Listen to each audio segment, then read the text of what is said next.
أهلا وسهلا ومرحبا بكم. In this lesson, we are going to learn about الفعل المضارع. الفعل المضارع is equivalent to the present and future tenses in English. To understand this concept better, we will compare it with English grammar. In English, a root verb represents an action in the present. For example, the root verb play, or in Arabic, the equivalent root verb is لعب. The verb play indicates that the action is carried out in the present time.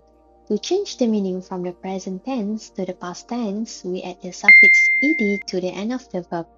For example, play becomes played, indicating that the action took place in the past.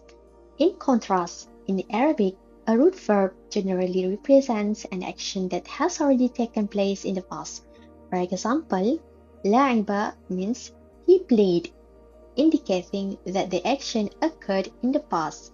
To change the meaning from the past to the present, Arabic adds a prefix to the verb. Thus, لعب become يلعب, means he plays.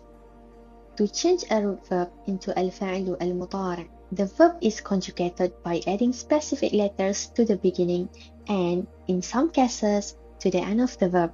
The prefix must be one of the four letters: alif, noon, ya, or ta. These letters are chosen according to the subject of the sentence.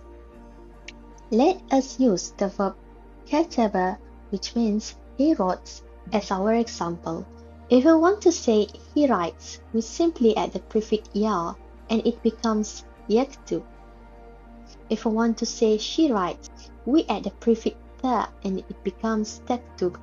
If we want to say you write, addressing a male, we also add the prefix ta and it becomes تكتب. If we want to say you write, addressing a female, we add the prefix ta and the suffix yanun, making it تكتبين.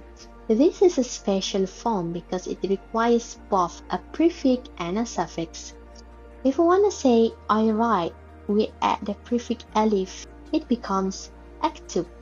Finally, if we want to say we write, we add the prefix noon and it becomes نكتب. Now, how do we change the meaning from the present tense to the future tense? In Arabic, we still use الفعل المضارع and we simply add the prefix sa before the verb. For example, يكتب means he writes. To say he will write, we add sa and it becomes سيكتب, means he will write. The same rule applies to the other الفعل المضارع forms. For example, أكتب means I write. By adding sa, it becomes سأكتب, means I will write. In general, to express the future tense in Arabic, we simply add the prefix sa before الفعل المضارع. That's all. Thank you for watching.